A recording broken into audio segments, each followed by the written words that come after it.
Okay, now after part 1, we are starting part 2 now. And in part 1, we have talked about 6 points about the main terms that is used in machine. Now we start from point number 7. So in this section, we do this point number 7 and point number 8. So that is principle of machine. And then we will do relationship between mechanical advantage, velocity ratio and efficiency. Okay. Now principle of machine. Now what it states that for an ideal machine where there is no loss of energy, in that case work output is always equals to work input. That means there is no loss of energy, means there is no friction or there is no weight of the machine. So we say generally that is an ideal machine. And in case of ideal machine, work output is always equals to work input. Now work output equals to work input actually means what? Work output by work input equals to 1, and that means efficiency equals to 1. And you know, efficiency can be expressed in fraction or can be expressed in percentage. So efficiency 1 actually means efficiency is 100%. So that is the principle for an ideal machine. But for practical machine, that means practically you know, no machine is 100% efficient. Because you know, there is some friction which has to be overcome. The machine itself has some weight, or there are other factors like the machine is not properly fitted. There is some problem in the fittings. The elasticity of the elastics, if any, that is used in the machine, they are not perfectly elastic. So there are various factors that you know, a machine is never 100% efficient. So only in ideal conditions, so ideal machine, so no machine is ideal in fact. So but theoretically we say that if a machine is ideal if work output is equal to work input, which is never possible, because it's not possible that a machine will not have any friction and there will be no weight of the machine to be overcome. So therefore no machine is 100% efficient. So that's the principle of machine, that if it is an ideal machine, then work output is equal to work input, and that actually means you can see from here that work output by work input equals to 1, and that means efficiency 1. Now efficiency 1 means efficiency is 100%. So for an ideal machine, efficiency is 100%. But for practical machine, since some energy is wasted to overcome the friction or weight of the machine or other factors, work output is always less than work input. Because you know, work input, some part of the work input is wasted in overcome this you know, frictions or weight of the machines, and therefore work output is always less and work input is more. So that means some of our part of our work is always wasted to overcome all these factors. So in case of practical machine, work output is always less than work input.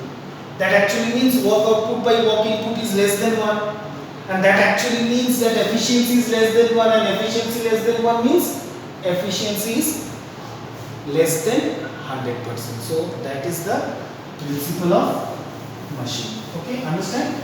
Now why? So we can understand that why no machine is 100% efficient. No machine is 100% efficient because the first of all there are some you know, friction say between the machine parts, between the rope and the groove if it is used in a machine. There are some weight of the machine, so machine is not weightless. Machine is not weightless. And similarly, machine is not frictionless. So there are frictions that has to be overcome in a machine. So naturally, some part of our work is used for overcoming the friction. Machine is not weightless, because some part of our effort is also used to overcome the weight of the machine. And the moving parts, if any, the machine maybe have moving parts, they are not perfectly rigid, by constant wear and tear of the machine, we are using it for longer time, the moving parts may become displaced little bit, and so therefore it can affect the efficiency. So these are some of the factors where we can say that a machine is never 100% efficient. So these are the factors where machine is never a 100% efficiency. Understand?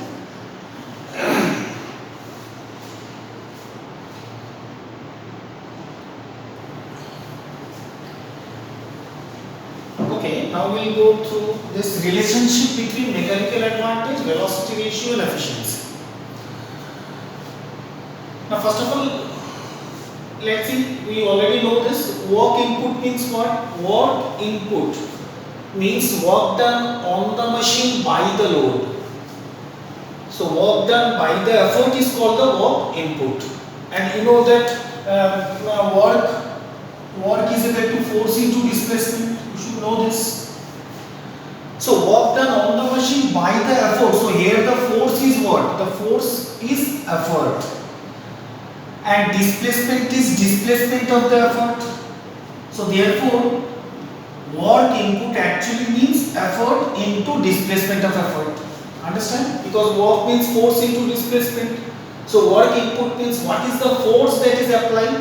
The force that is applied is the effort, and the displacement means the displacement of the effort, and therefore we say effort is equal to E into dE. Again, work output means what? Work output means work done by the machine on the load. So work done by the machine on the load, that is called the work output. That is what we get from the machine. So what we get from the machine means the machine generally overcomes a load. So therefore here the force means the load, the resistive force is the load, and displacement means displacement of the load dl. And now we can say that efficiency, that is N, is equal to work output by work input, and work output means L into dl, and work input means E into dE. Understand? So load into displacement of load by effort into displacement of effort. Now you know that now if I say this, divide this in this, L by E means mechanical advantage, and this is dl by di, but I can write it as 1 by dE by dl. Now why I have written in reciprocal form? Because you know displacement of effort by displacement of load is velocity ratio. So therefore I am writing it in reciprocal order. So I am writing it as 1 by dE by dl. So instead of dl by dE, I am writing as 1 by dE by dl.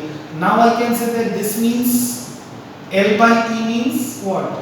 Mechanical advantage, and dE by dl means velocity ratio. So finally we can say efficiency is equal to mechanical advantage by velocity ratio.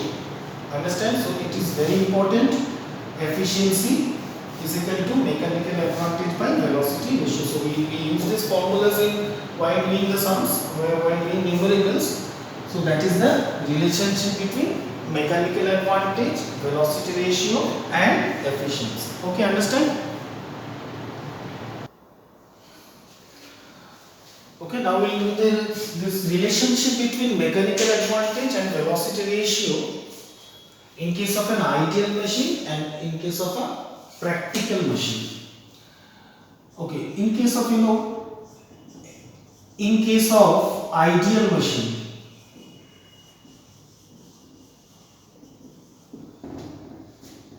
we have seen just now that in case of ideal machine, efficiency is equal to 1 or 100%. So if efficiency equals to 1, now we know that from here you see that mechanical advantage is equal to efficiency into velocity ratio. So if efficiency is 1, therefore I can say mechanical advantage is equal to velocity ratio. So understand? So this is in case of ideal machine. So if the machine is ideal, then mechanical advantage is always equals to velocity ratio. Understand? Because the efficiency is 1, so therefore I get ma equals to VR. But in case of practical machine, so in case of practical machine, we know that efficiency is less than 1. So in case of practical machine, efficiency is less than 1, and therefore I can say that mechanical advantage will be less than velocity, since because mechanical advantage is equal to this into VR. So therefore I can say, so if this value is less than 1, then finally this into this always become less than 1, so I can say mechanical advantage is less than velocity ratio. Understand? So for a practical machine, the mechanical advantage is always less than velocity ratio. And always remember, in a machine, means in a practical machine,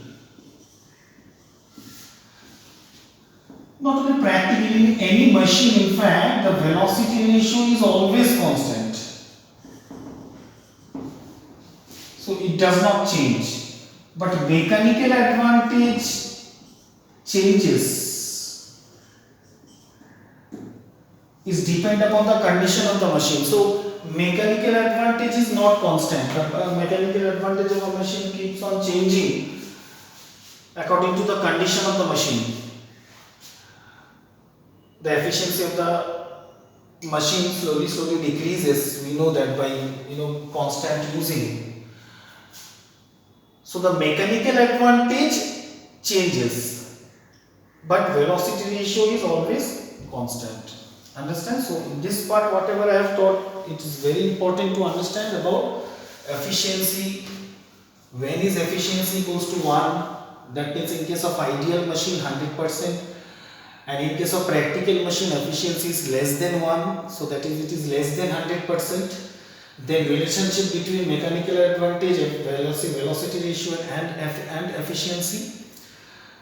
And then what is the relationship between mechanical advantage and velocity ratio in an ideal machine? So in an ideal machine, mechanical advantage is equal to velocity ratio, and because n equals to 1, that is efficiency is 1. And in practical machine, since efficiency is less than 1, so we can say mechanical advantage is also